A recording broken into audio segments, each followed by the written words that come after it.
श्री स्वामी समर्थ. स्वामी महाराज तुमच्या सर्व चांगल्या इच्छा पूर्ण करो ही स्वामींच्या चरणी प्रार्थना करते आणि आजच्या व्हिडिओला सुरुवात करते. पण त्या अगोदर चॅनलवरती नवीन असाल तर सबस्क्राईब करा आणि शेजारील बेल आयकॉनलाही प्रेस करा, म्हणजे माझ्या सर्व नवीन व्हिडिओचं नोटिफिकेशन तुम्हाला मिळेल आणि तुम्ही एक पण व्हिडिओ मिस करणार नाही.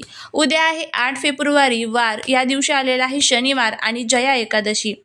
जया एकादशी भगवान विष्णूंसाठी समर्पित असते. महिन्यामध्ये 2 वेळेस एकादशी तिथी येत असते आणि शुक्ल पक्षात कृष्ण पक्षात ज्या ह्या 2 एकादशी येतात त्या भगवान विष्णूंना आणि भगवान श्रीकृष्णांना समर्पित असतात. आपल्याला जया एकादशीच्या दिवशी माता तुळशीची सेवा करायची आहे. भगवान विष्णूंना सर्वात प्रिय काय आहे तर तुळशीची केलेली सेवा. तुळशीची सेवा केल्यामुळे तुळशीला आपण ही एक वस्तू जर अर्पण केली तर तुमच्यावरती जे काही त्रास आहे, दुःख आहे, दोष आहे, दारिद्र्य आहे तर ते दूर होईल. आपल्या घराची, पतींची, मुलांची जोरदार प्रगती होईल. असा हा प्रभावी उपाय आपल्याला उद्या करायचा आहे. हा उपाय कोणत्या वेळेमध्ये करायचा, कसा करायचा याची संपूर्ण माहिती या आजच्या व्हिडिओमध्ये आपण घेणार आहोत. त्यामुळे जर तुम्हाला हा व्हिडिओ आवडला तर चॅनलला सबस्क्राईब करून कमेंटमध्ये ओम नमो भगवते वासुदेवाय नमः लिहायला विसरू नका, जेणेकरून भगवान विष्णूंची तुमच्यावर भरभरून कृपा होईल. उद्या एकादशी आहे, त्यामुळे भगवान विष्णूंना तुम्हाला तुळशी आवर्जून अर्पण करायची आहे. आता एक गोष्ट लक्षात ठेवा, या दिवशी आपल्याला तुळशीची पानं तोडता येत नाही. त्यामुळे आदल्या दिवशी म्हणजे आजच तुम्हाला शुक्रवारी तुळशीची पानं तोडून ठेवायची आहे, जेणेकरून उद्या आपण ती भगवान विष्णूंना अर्पण करू. जया एकादशी व्रत केल्यामुळे आपल्याला सर्व पापांपासून मुक्तता मिळत असते, सर्व दुःख, आपले दोष दूर होत असतात आणि आपल्याला स्वर्गाची प्राप्ती होत असते. इतकं महत्त्व या जया एकादशीला आहे. उद्या पिंपळ वृक्षाची आवर्जून सेवा करायची आहे. पिंपळ वृक्षाखाली तुम्हाला 9 अगरबत्त्या लावायच्या आहेत. एक सफेद कलरची मिठाई तुम्हाला तिथे अर्पण करायची आहे आणि एक दिवा सुद्धा तिथे तुम्हाला लावायचा आहे. 9 अगरबत्त्या ज्या आहेत तर त्या आपलं जे मंगळ ग्रह आहे तर त्याचं कारक आहे आणि आता 2025 जे वर्ष आहे तर ते मंगळ ग्रहाचं कारक आहे आणि 9 हा अंक जो आहे तर तो मंगळ ग्रहाला समर्पित असतो. त्यामुळे आपल्याला 9 अगरबत्त्या उद्या भगवान श्री हरी विष्णूंना प्रसन्न करण्यासाठी पिंपळाच्या झाडाखाली लावायच्या आहेत. त्याचबरोबर उद्या भगवान विष्णूंवरती तुम्हाला अभिषेक करायचा आहे. दूध घ्यायचं आहे, त्यामध्ये थोडंसं तुम्हाला पाणी मिक्स करायचं आहे आणि त्यानंतर तुम्हाला त्यामध्ये थोडीशी हळद टाकायची आहे. एक छान दिवा प्रज्वलित करून घ्यायचा आहे. आपल्याकडे जे रंगनाथाची मूर्ती असते ना तर त्यावरती तुम्हाला 108 वेळेस ओम नमो भगवते वासुदेवाय नमः या मंत्राचा जप करत करत 108 वेळेस तुम्हाला हे जे दूध आहे तर ते अर्पण करायचं आहे. यामुळे आपल्या घरातील दोष दूर होतात आणि तुमच्या मनातील ज्या काही इच्छा आहे तर त्या देखील पूर्ण होत असतात. त्याचबरोबर उद्या पिवळ्या कलरचे वस्त्र, पिवळ्या कलरची मिठाई भगवान श्री हरी विष्णूंना आवर्जून अर्पण करा. जो नैवेद्य तुम्ही अर्पण करणार आहात त्यामध्ये तुम्हाला तुळशीचा समावेश हा आवर्जून करायचा आहे, कारण त्याशिवाय भगवान विष्णू नैवेद्य ग्रहण करत नाही. आता त्याचबरोबर उद्या आपल्याला सकाळी तुळशीला एक वस्तू अर्पण करायची आहे. आता कोणती वस्तू अर्पण करायची आहे ते आपण बघणार आहोत. तर तुम्हाला काय करायचं आहे, उद्या सकाळी लवकर उठायचं आहे, अंघोळ करायची आहे. अंघोळीच्या पाण्यात तुम्हाला थोडीशी हळद टाकायची आहे आणि त्यानंतर तुम्हाला रोजची जी तुमची घरातील देवपूजा असते तर ती करून घ्यायची आहे. माता तुळशी जी असते तर ते आपल्या घरामध्ये संकट येणार आहे, सुख येणार आहे की अचानक आपल्याला धनलाभ होणार आहे हे स्वतः आपल्याला संकेत देऊन सांगत असते.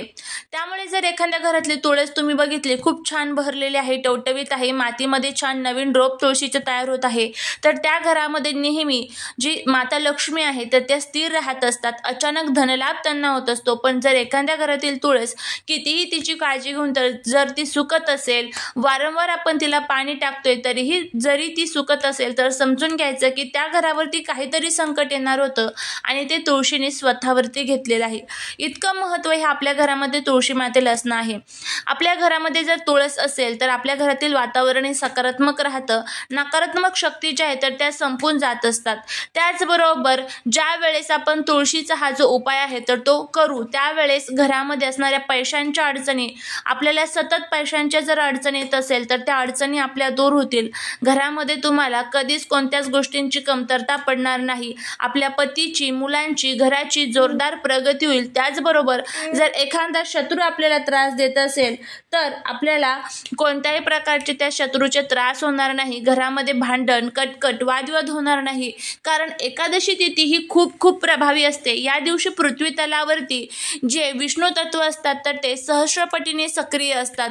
तुमच्या ज्या काही अनेक समस्या आहेत, तुमच्या मनामध्ये ज्या काही अनेक इच्छा आहेत, कर्जमुक्ती आहे तुमच्यावर, नोकरी प्राप्ती संबंधित, मुलांच्या संबंधित, धनप्राप्ती संबंधित किंवा कोणी काही तुमच्या घरावरती केलेलं आहे वाईट बाधा वगैरे, तर त्या संबंधित त्यावेळेस आपण तुळशीचा हा जो उपाय आहे तर तो आवर्जून करायला पाहिजे. बघा, नक्कीच तुम्हाला त्या ज्या तुमच्या इच्छा आहेत तर त्या पूर्ण होतील.